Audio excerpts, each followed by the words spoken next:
Hi, my name's Keith Arem. I'm the CEO of PCB Productions here in Los Angeles, and we run 5 recording studios here in LA, mainly focused on video games and new media and interactive.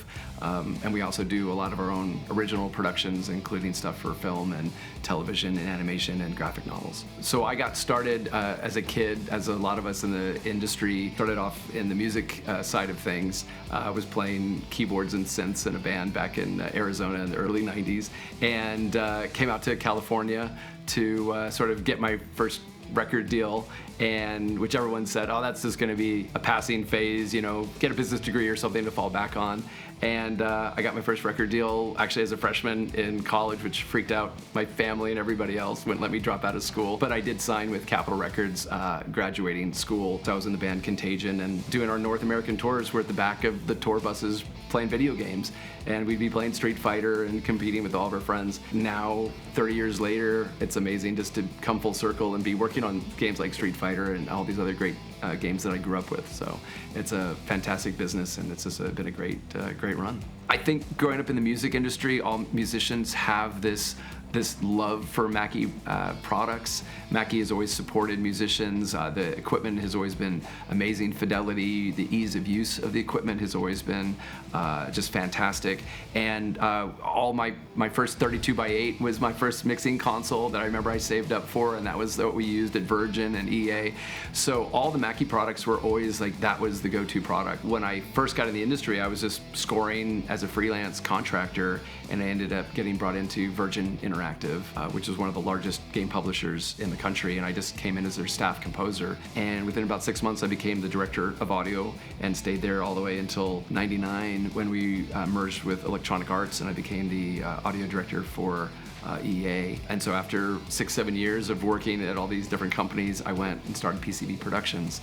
And so this year is actually our 25th anniversary of running our own company and working for I think we've done about 700 productions now. So it's been a really good run. We have 2 sides to the company. So we do, mainly we're known for performance capture. People always ask what like PCB stands for, and we're now known as the Performance Capture Bureau, which is hilarious because coming out of my days from Contagion and Biohazard, PCBs are like these environmental contaminants. So polychlorinated biphenyls are like this like horrible hazardous waste material, and that's what the company was named for. But Performance Capture Bureau is a much better explanation. So we focus on performance capture, dialogue recording, music, sound design, mixing, writing, and we also work with a tremendous amount of the celebrity talent, not just voiceover actors and performance actors, but a lot of the celebrities and on-camera actors that are moving from film and television and working in video games. So we're doing facial capture. We've developed a lot of pipelines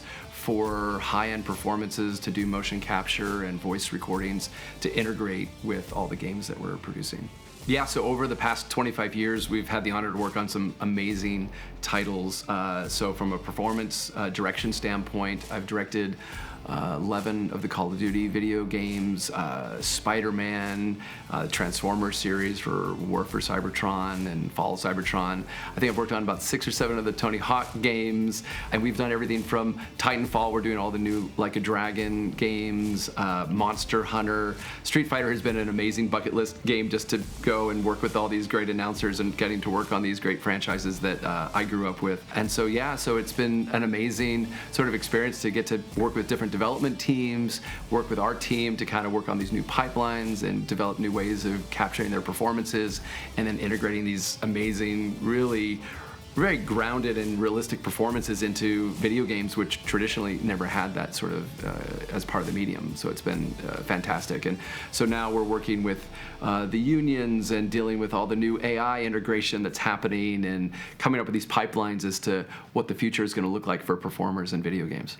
First game I ever worked on was a game called Battletech, and it was the first time it had a voice on a Sega Genesis, like actually in the video game. We kind of hacked in, and I was able to record my own voice just saying Battletech into this small microphone, and we were able to play that through the sound effect track in the music, which was a lot of fun. Ultimately, when I left Virgin, Tony Hawk was probably the biggest of that. I came in on the end of Tony Hawk 1, but Tony Hawk 2 was like the big game that really broke out because I did all the sound, all the music, went out and recorded all the skaters and redid everything. And so Tony Hawk 2 really exploded.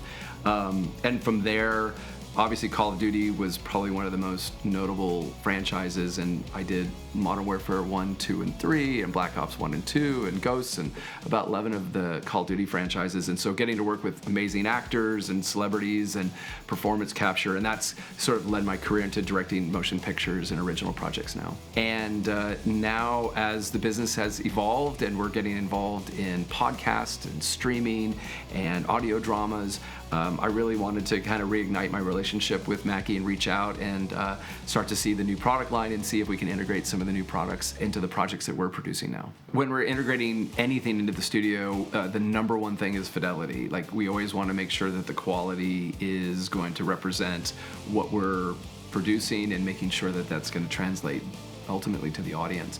For us, when we're looking at new gear, we're always looking at the ease of use for our engineers.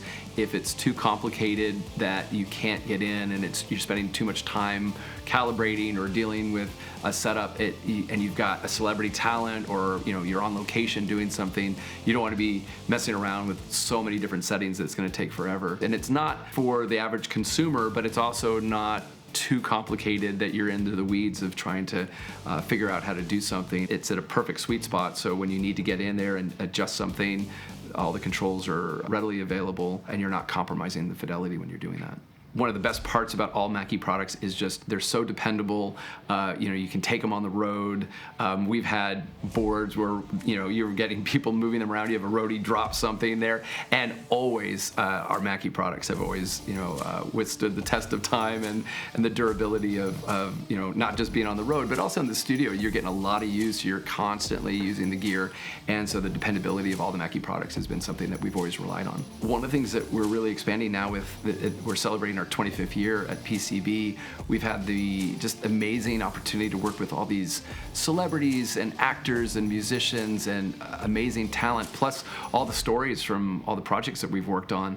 And we decided to create our own podcast called PCB After Hours, and our staff and our team is going to be kind of hosting a weekly segment where we're going to be bringing in some of our favorite actors and celebrities and people that we've worked with over the years, and just kind of talk about what it's like being in the industry, behind the scenes, how we got into the industry, much like what we're doing today is kind of like having an opportunity to really see some insight as to a lot of us who are working in the game industry and some of the amazing things that we've gone through, because people don't know about these unique stories about how a game came about or how a project got started, what it was like working with somebody on a project, or actually having that actor here and talking about that process, how we develop the games, but also creatively how we sort of come up with some of these ideas.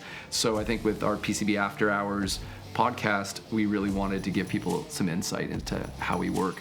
One of the most exciting things about the DLZ products and the DLZ Creator and the new products that are coming out with Mackie is that that'll allow a lot of these actors to work remotely, for us to integrate between remote recording, people recording at home, people working at conventions, and the directors and the engineers working here in the studio. So I think that the DLZ products are going to kind of open up a whole new sort of opportunity for people to connect, both not just working remotely, but also just a whole new experience for musicians and actors and performers to collaborate. The fact that a lot of these new products now offer sort of something for the beginner to come in and be able to use something in an easy mode and just set it up, and it'll automatically configure the microphones, the gain levels, do limiting, and be able to deal with EQ curves that you don't have to worry about if you're not experienced with that. But a pro user like ourselves can get in there and actually really dial in exactly the EQ that we want, get the mic gain to what we want to be able to balance it to, and balance that against other microphones and other things that we want to do. So the fact that Mackie gives users that sort of range, and they know they're not going to be compromising that, where it's just a prosumer product that's not going to be really accessible, but also someone who's just getting in the industry isn't going to be so overwhelmed that they don't know how to use all this gear, that they now have the quality assurance and the ability to kind of dive in there, and as they grow, get more experience, that they're going to be able to have a product that's going to be able to grow with them. one of the things that we're really excited about is developing these great relationships with companies and the products that they develop, because our pipelines and the way we develop our games and the creativity really stems from a lot of the technology that's available to us. So having a great relationship and a partnership with amazing development teams and product manufacturers that listen to us and understand the needs that we have, that what our talent is going through, what our engineers are going through. As a director and a creator, we need certain tools available to us.